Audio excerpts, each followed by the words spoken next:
다시 한번 오늘 주일 예배에 참석하신 여러분들을 주님의 이름으로 환영하고 축복합니다. 오늘은 우리가 바이블 프로젝트 영상을 쭉 보고 있는데요. 구약의 마지막 시간입니다. 말라기. 그렇죠? 말라기라는 이름의 뜻은 여호와의 사자라는 뜻입니다.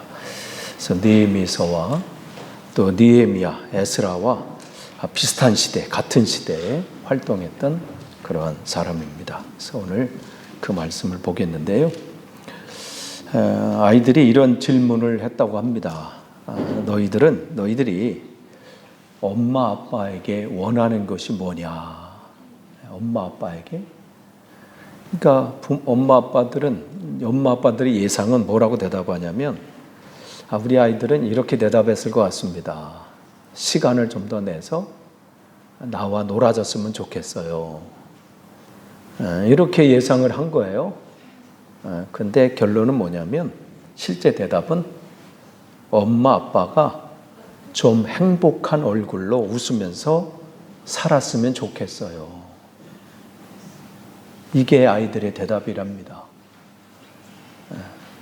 그러니까 아이들이 엄마 아빠가 막 이렇게 웃고 막 하면서 정말 재밌게 사는 걸 보면 부모님의 인생이 궁금한 거야. 뭐 때문에 저렇게 기뻐하실까? 그러니까 한 번도 자기는 경험해 보지 못한 저 인생을 살아가 보고 싶은 마음이 생긴 거고.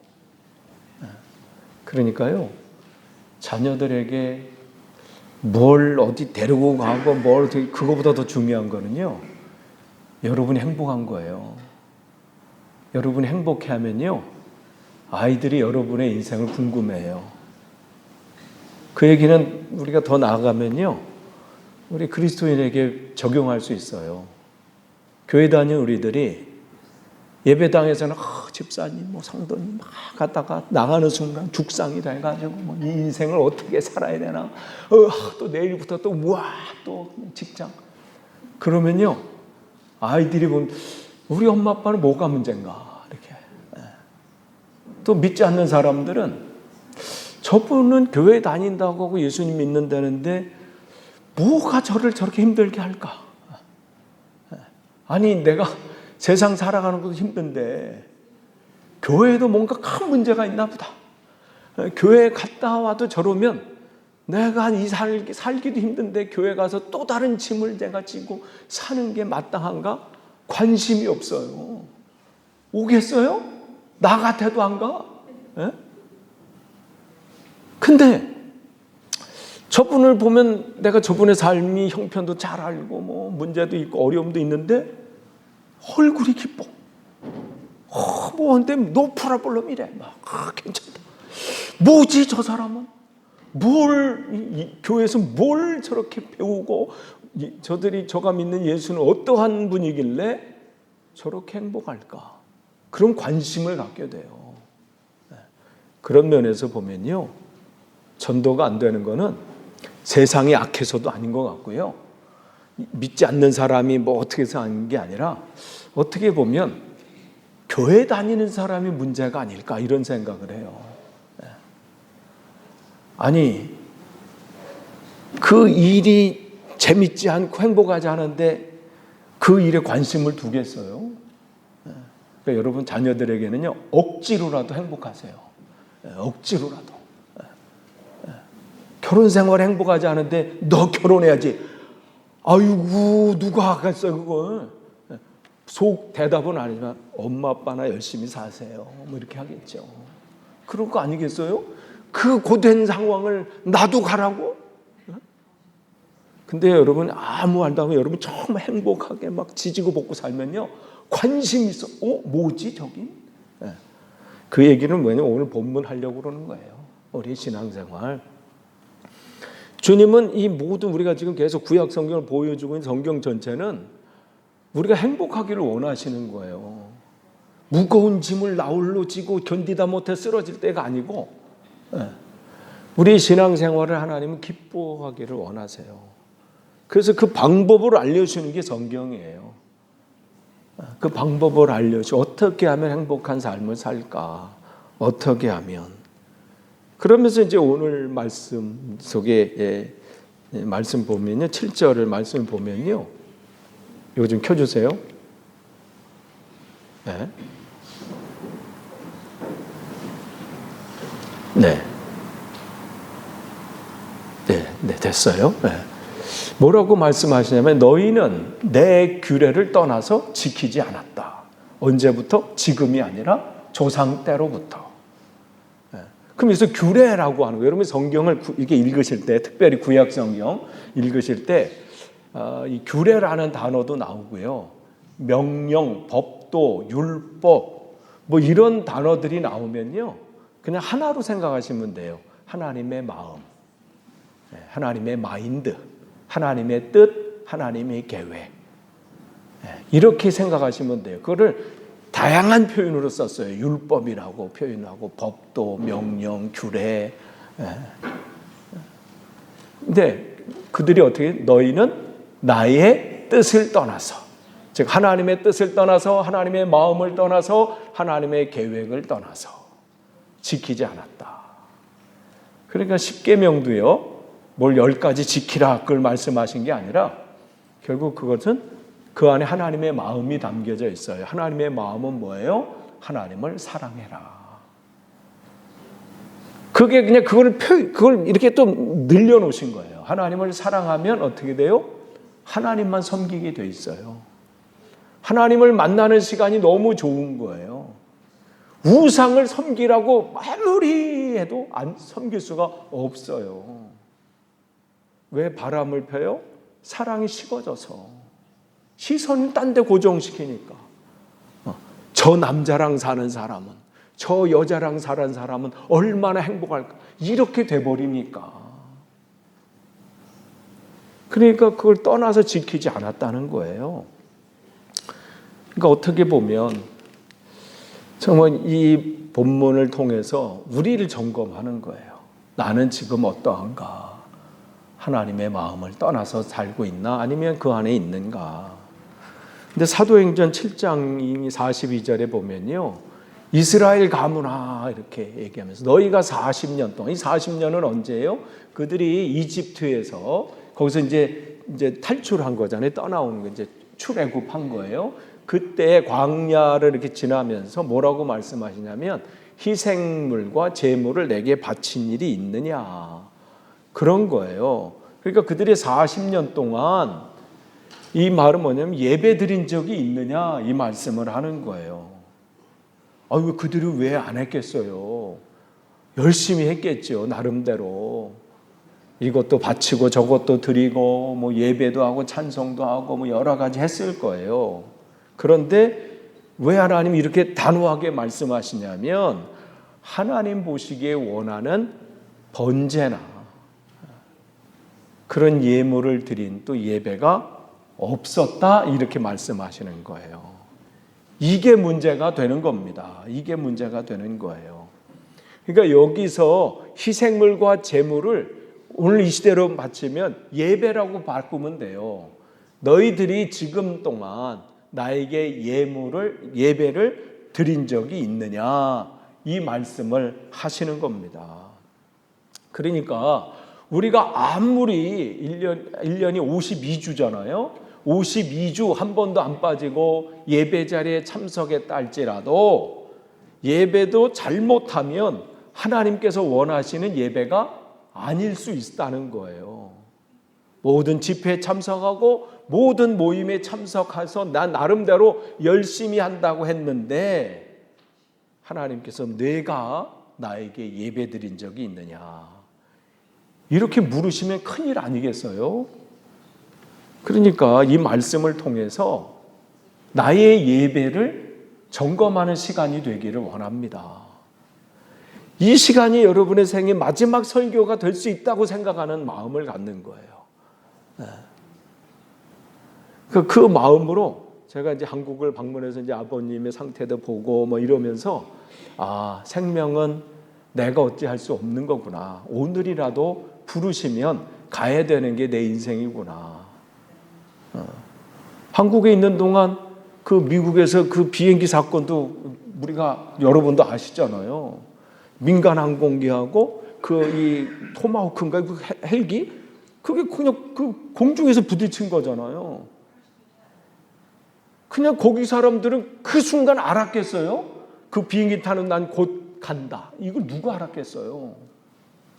다 그 관제탑에서 보고 있고 수신도 다 하는데 그게 서로 이렇게 부딪힐 줄. 그리고 또 어느 뭐 광야나 어디 사막에 산속도 안 해요. 그냥 그 공중 시내 그 관제탑에서 멀지도 않아요. 비행장에서. 인생이 그래요. 그렇기 때문에 우리는 잘 사셔야 돼요. 잘 사는 게 잘 먹고 잘 이거 얘기 생각하는 거 안 돼요.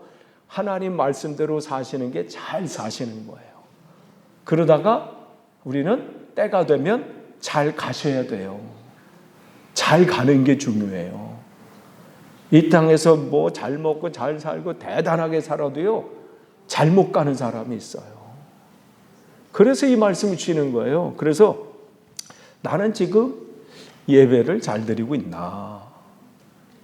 그리고 하나님이 나를 지금 보고 계실 때 너는 꼬박꼬박 나오는데 너 나한테 예배 드린 적이 있니? 이렇게 물어보면요, 큰 문제 아니겠어요? 그렇기 때문에 우리가 이 당시 이스라엘 백성들이 드린 예배는 뭐냐면 뭐 소를 드리고 뭐 양을 드리고 또 형편이 안 된 사람은 뭐 비둘기를 드리고 그것도 안 된 사람은 곡식을 드리고 나름대로 열심히 드렸는데 하나님이 찾으시는 것은 뭐냐면 그들의 어떤 행위가 아니에요. 쟤는 살찐 소를 드렸네. 쟤는 뭐 비둘기야. 뭐 이게 아니고 그 무엇을 드리든 그 드리는 그 사람의 마음을 보시는 분이 하나님이시라는 거예요. 그래서 성경은 하나님은 겉모습을 보시는 게 아니라 중심을 보신다. 이렇게 말씀을 하시는 겁니다. 그러니까 겉모습은 우리가 드리는 어떤 행동들이에요. 행위들. 그런데 하나님이 보시는 것은 그 행위를 하는 나, 그런 행동을 하는 나의 그 마음을 보신다. 이것이라는 거예요. 그러니까 우리가 뭐 주일이든 금요기도회든 나와서 찬양도 하고 또 봉사도 하고 뭐 여러 가지 활동도 하고 뭘 합니다. 또 설교 말씀도 듣고 헌금도 하고 뭘 해요. 그런데 하나님께서 보시는 것은 내가 이렇게 노래 부르는 뭐 손도 들어요. 내가 웬일이지? 손까지 올라가네. 뭐 이렇게 그렇게 드리고 있는 헌금을 드리고 있는 예배 드리고 있는 그 드리는 자의 마음을 보신다. 이 부분이에요. 그러니까 저분 노래 잘하네. 저분 악기 연주 잘하네. 오늘은 내 목소리가 좀 트인 것 같아. 이거 하나님 전혀 관심 없어요. 좀 삑사리 나도 상관없어요. 뭐 했는데 거칠은 소리 나도 전혀 상관없어요. 만약에 노래 잘하는 사람만이 뭐 쓰고 뭐 한다 그러면요, 여기서 쓸 사람 없어요. 요즘 뭐 큰 교회들마다 또 그냥 또 경쟁하면서 소울리스트들이 또 거기 하나하나 이렇게 쓰잖아요. 소프라노 거기도 한두 명 서 있고 이렇게 성가대 있으면 또 페이를 또 하면서 세워요. 경쟁이니까. 또 우리 성가대는 이렇다. 그 기주고 뭐 이렇게 하고 그냥 솔로 할 때 한 번 해봤어요. 뭐 난리도 아니야. 그거를 만약에 받으신다면요, 참 우리는 답답해요. 우리는 답답해. 어떡하지? 이번에 이제 신년석에 가서 이제 특송했잖아요. 제가 볼 때 제일 잘해. 1등에 1등. 왜? 우리밖에 안 했어. 다른 게 없어. 그러니까 우리가 1등이야. 우리 다른 게 한 적이 없으니까. 근데 만약에 여러분 그 무슨 대회에서 뭐 큰 게 다 참석하고 한다 그러면 만약 세상적인 기준으로 판단한다면 뭐 내가 볼 땐 100점이지만 세상적인 관점 하나님 그거에 관심 없어요. 뭘 어디 성악을 나왔느니 뭐 했느니 관심이 없는 거고 그 사람이 정말 목소리는 거칠고 음은 다 틀리고 막 잡으려면 그냥 소프라노 갔다가 뭐 엘토도 갔다가 그런 분이 있어요. 같이 이렇게 찬양을 이렇게 하다 보면요, 네 파트를 왔다 갔다 하시는 분 계셔요. 어디서 나까지 음까지 흔들려 옆에서. 그분은 또 내 머리 내 들으신다고 하는데 누군지 제가 말씀을 안 드려요. 우리 할 때 있잖아요. 우리 여기서 할 때 내 옆에 귀를 기울이시는데 내 파트를 다 범람하셔요. 그래도 하나님은 기뻐하세요. 그래도 그 얼마나 여러분 아이들 한번 보세요. 여러분 걷는 게 그냥 걷는 거 아니에요? 근데 그 아이가 첫 걸음 떴다고 호들갑을 떠잖아요. 부모도 우리 애 첫 걸음. 그게 무슨 기뻐? 그냥 하나님 마음이 저와 여러분을 지금 보는 마음이 그 마음이세요. 정말 힘겨운 한 주간의 삶을 사셨는데 피곤한 몸을 이끌고 또 이 자리에 나오셔서 하나님을 찬양하고 예배하는 그 모습이요, 하나님은 너무 감격이에요. 다른 사람은 뭐라고 해도, 다른 사람은 나를 어떻게 생각해도 하나님은 그 기쁘시는 거예요. 그러니까 하나님은, 사람들은 우리의 겉모습을 보지만 하나님은 그 속마음을 보신다는 것이죠. 그러니까 그 마음이 정말 중요해요. 그러니까 그걸 모르면요, 우리가 유명 CCM 찬양 리더자들이 문제가 생기는 경우가 있잖아요. 보면 대단하게 하는데 왜 그러한 불미스러운 일들이 생겨요? 어떻게 보면 중심으로 겉으로는 대단하게 스킬은 있고 하지만 하나님을 마음을 놓친 것이죠. 그러니까 하나님이 보기를 원하시는 예배는 그 마음을 보기를 원하시는 거예요. 근데 이스라엘들이 광야를 통과하면서 우리 어른들이 저렇게 예배하는구나. 먼저 다닌 분들이 저렇게 예배하는구나. 쫓아서 보고 그냥 그렇게 예배를 쫓아 한 거예요. 그렇게 따라하고 보여주고. 또 제사장들은 오늘 말라기서에 보면 제사장들, 그 목사들이 한술 더 떴잖아요. 괜찮아, 그냥 드리면 돼. 이 정도로. 그러니까 뭘 보고 배우겠어요. 그래서 여러분이 성경을 읽다 보면 가인과 아벨 두 형제가 나와요. 창세기 4장에 보면. 근데 거기 두 사람이 예배를 드렸는데 아벨의 예배는 하나님이 받으셨고 그 형이었던 가인의 예배는 안 받으셨어요. 그럼 그걸 보면 아벨은 하나님 앞에 그 살찐 송아지 그것도 드리고 또 기름과 피로 드렸기 때문에 하나님 받으셨고, 가인은 곡물로 드렸기 때문에 그건 하나님이 원치 않는, 그걸 제대로 모르면 그 설교하는 거예요. 그리고 또 거기서 또 아멘해. 여러분 아멘도 아무 때나 하시면 안 돼요. 그러니까 왜 그러냐면 하나님 왜 받으시고 안 받으신 차이는 그 내용물이 중요한 거 아니에요. 곡물도 하나님이 바치라고 했어요. 레위기 2장 1절에 보면 나 주에게 곡식 제물을 바치는 사람은 누구든지 고운 밀가루로 제물로 바치는데 이렇게 했어요.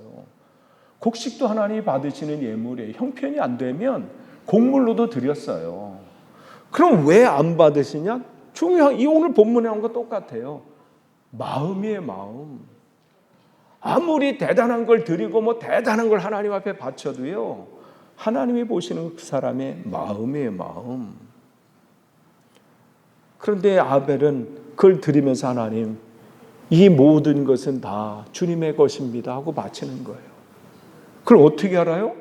하나님이 받으시는 기준이 거기 있기 때문에 그런 거예요. 그러니까 왜 가인의 것을 안 받으셔서 하나님의 기준에 안 맞는 거야. 그냥 때우는 예배예요. 때우는 헌금이에요. 때우는 봉사예요. 그러니까 하나님이 보시기에 그것을 받으실 수가 없는 거죠. 그러니까 아벨은 그 예물을 통해서 자기를 드린 거예요. 나에게 모든 것을 허락하신 하나님, 나의 삶의 주인이신 하나님을 마음에 품고 그 표현을 그 예물로 표현해서 드린 거예요. 그 아벨에게 관심은 내가 뭘 많이 드렸느냐가 아니라 내 마음을 하나님 앞에 드린 게 더 중요해요. 가인은 그냥 해치운 것이죠. 어떤 교회는 그런 교회도 있다고 합니다. 잠깐 주재원으로 외국에 나왔는데 그래도 11조는 한국에 있는 교회 신앙생활하면 내 교회에 드린다. 무슨 어디서 초인종이 들려요? 그래서 띵동띵동 이거 아파트 소리인데, 그래서 이러다가 다 갑자기 그냥 아파트 이렇게. 예. 그러면 뭐라고 얘기냐면 그래도 내 본교회에 드려야지. 근데 여러분, 그분은 지금 헌금을 안 하고 있는 겁니다. 왜냐하면 헌금은 그냥 내가 드리는 이게 아니라 자기가 예배하고 있는 그 시간에 그 헌금 안에 자기 마음을 담아 주님 앞에 드리는 게 헌금이에요. 그러니까 여러분 우리 교회는 부자 교회고 하니까 내가 다른 분을 섬기기 위해서 거기 드린다. 그것도 안 하는 거예요. 여러분이 예배하는 자리 예물 드리고 그리고 또 그분을 돕는 거예요. 그러니까 그 부분이죠. 왜 그렇습니까? 마태복음 6장 21절 너의 재물이 있는 곳에, 개역 개정에는 너의 보물이 있는 곳에 이렇게 되어 있어요. 그런데 이 새번역은 직설적으로 얘기해요. 너희 재물이 있는 곳에 너희 마음도 있다. 그 보물, 사람들이 원하는 보물이 뭡니까? 결국은 돈이에요. 너의 돈이 있는 곳에 너희의 마음도 있다. 아무리 부자라도요, 마음이 가야 이게 손이 펼쳐져요. 구제도 마찬가지잖아요. 돈이 많다고 구제가 되는 게 아니라 그렇게 부족하더라도 그를 향한 긍휼한 마음이 있고 사랑하는 마음이 있으면 돈을 그에게 구제할 수도 있고 도울 수 있고 도네이션 할 수 있는 것이죠. 그러니까 이 돈 때문에 얼마나 많은 사건과 사고가 일어납니까? 돈 때문에 사람을 죽이기도 하고 전쟁도 마찬가지 아니겠어요? 오늘날의 대부분의 사람들의 보물이 뭐예요? 결국은 돈입니다. 그러니까 왜 그렇게 자기 집 앞에 장애인 시설이 집 앞에 서는 것을 목에 핏줄을 세워가면서 반대를 해요? 어떤 사람은 그것을 혐오 시설이에 들어오면 이렇게 극단적으로 표현하는 무지한 사람도 있어요. 결국은 왜 그래요? 돈 때문에 그래요. 땅값이 떨어진다. 아파트 값이 떨어진다. 돈 앞에서는 그런 사람들에게는 인격이니 양심이니 크리스찬의 신앙은 이미 이미 사라진 지 오래입니다. 돈을 얻는 일이라면 양심도 팔고 인격도 팔고 어떤 이들은 자기의 인생까지 팔기도 합니다. 그만큼 귀하다고 생각을 하는 거예요. 그런데 그렇게 중요하다고 생각하는 그 돈을 월급을 받아서 그것도 다 써도 부족한데 부족하지 않겠어요? 월급 받고 돈이 남는다고 생각하는 분은 내가 만나본 적이 없어. 늘 부족해요. 그런데 그것을 구별해서 10분의 2를 11조로 드리는 것은 그것을 주님 앞에 드렸다는 것은 11조를 드리는 사람의 하나님을 향한 믿음 때문에 그렇습니다. 그 믿음이 뭐예요? 마음이에요. 그래서 본문 3장 8절에 사람이 하나님의 것을 훔치면 되겠느냐? 그런데도 너희는 나의 것을 훔치고서도 우리가 주님의 무엇을 훔쳤습니까? 하고 되묻는구나. 11조와 헌물이 바로 그것이 아니냐. 물론 이스라엘 백성 전체가 다 안 드렸겠어요? 드렸겠지요. 물론 안 드린 사람도 있을 것이고 어떤 사람 형편이 안 돼서 못 드린 분도 있을 겁니다. 그럼 이게 무슨 말씀이에요? 결국은 이 11조나 헌물을 얘기하면서 하나님 말씀하신 것은 내 마음을 내게 드리지 않았다. 이 말씀을 하시는 거예요. 그래서 여기서 나의 것이라 이렇게 말씀하시는 것이죠. 그러면 11조만 하나님의 것이겠어요? 우리의 삶 전체가 하나님의 것입니다. 그러니까 나의 것, 즉 하나님의 마음입니다. 저와 여러분의 마음입니다. 그 하나님을 사랑하는 그 마음이 헌금으로도 나타나고요. 제물로도 나타나고 11조로도 나타나고 찬송으로도 나타나고 봉사로도 나타나고 구제로도 나타나는 거예요. 그것을 다양하게 풀어서 썼지만 결국은 우리들의 마음입니다. 근데 하나님은 왜 그렇게 우리의 마음을 찾으실까요? 그냥 대충 하시면 될 것을. 그러니까 계속 여러분 구약 성경 읽어보시면 똑같은 패턴이 뭐예요? 돌아오라 해요. 돌아오라. 이쯤 안 돌아오면 그냥 포기하실 만도 한데, 말라기까지 이제 하면서, 이제 구약 성경을 마지막 하면서도 돌아오라. 그 돌아오는 것은 결국은 마음이 돌아오라. 왜 그래요? 우리의 마음이 주님께서 거하실 성전이 되어야 되기 때문에, 그분이 거하시는 성전이 되어야 되기 때문에, 그래서 우리의 마음을 자꾸만 드리라고 하는 거예요. 좀 나에게 드려라. 그래서 우리의 마음을 드리나 안 드리나 보시는 것입니다. 그렇기에 오늘 보면 제대로 된 11조를 드려라 이렇게 말씀을 해요. 제대로 된. 그래서 3장 10절에 보면 너희는 온전한 11조를 창고에 들여놓아. 온전한, 즉 제대로 된 11조. 이걸 드리라는 거예요. 그럼 뭐가 제대로 된 11조일까요? 어떤 사람이 만약에 1000파운드가 한 달에 버는 거예요. 1001파운드. 그럼 거기에 11조는 어떤 거예요? 1000파운드면 100파운드고 1파운드면 10펜스잖아요. 그러면 101펜스? 이렇게 내는 거죠. 110펜스인가? 어쨌든 이렇게 해요.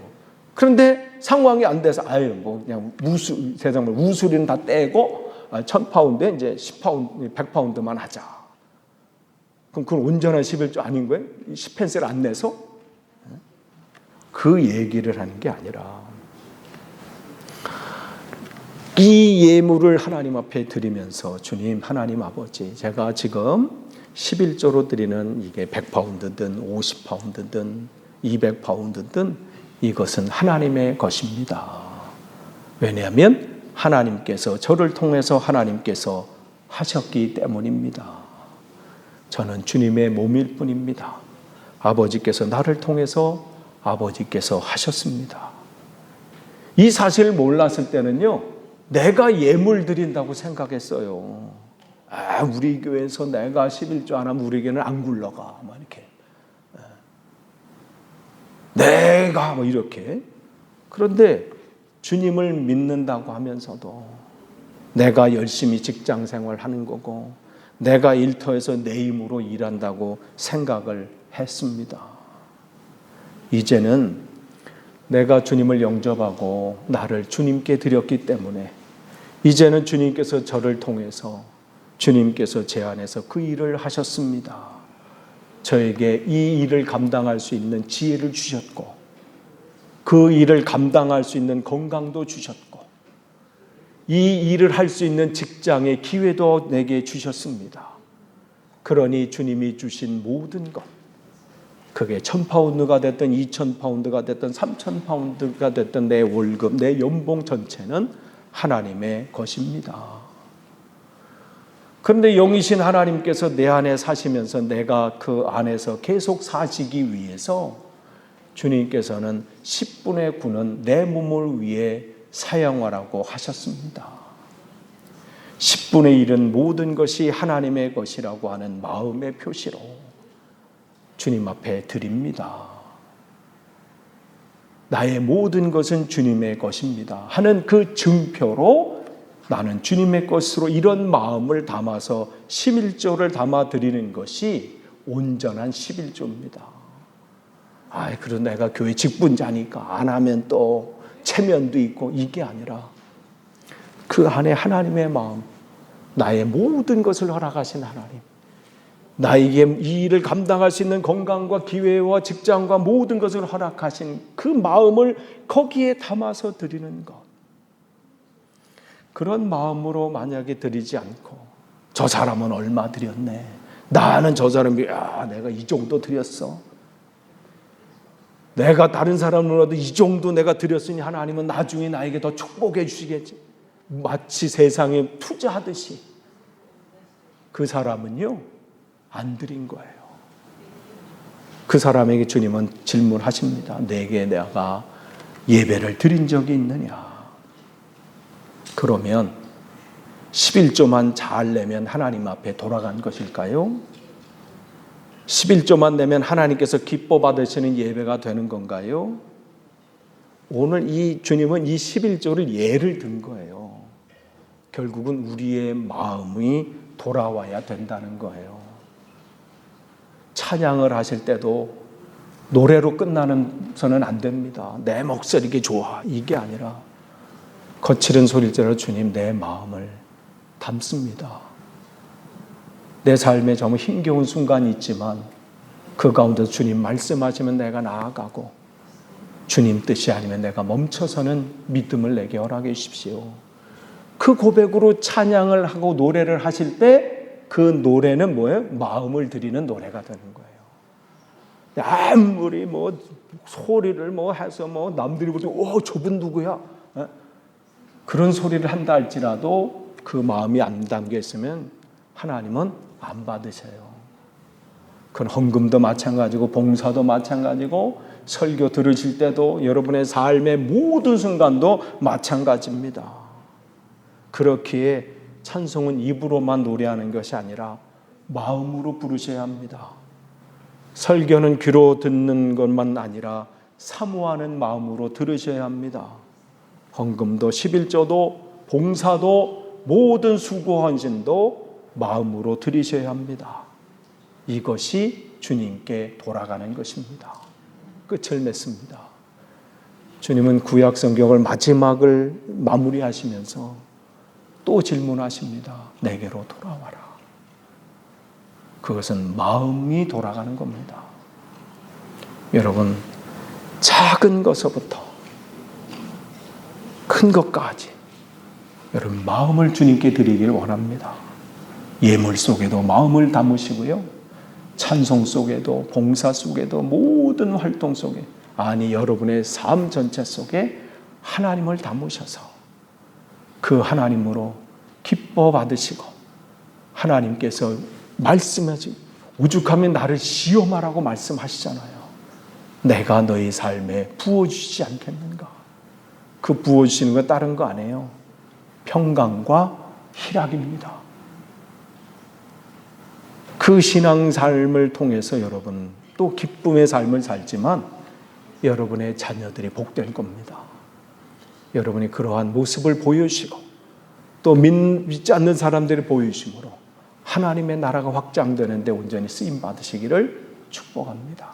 기도하겠습니다. 하나님 감사합니다.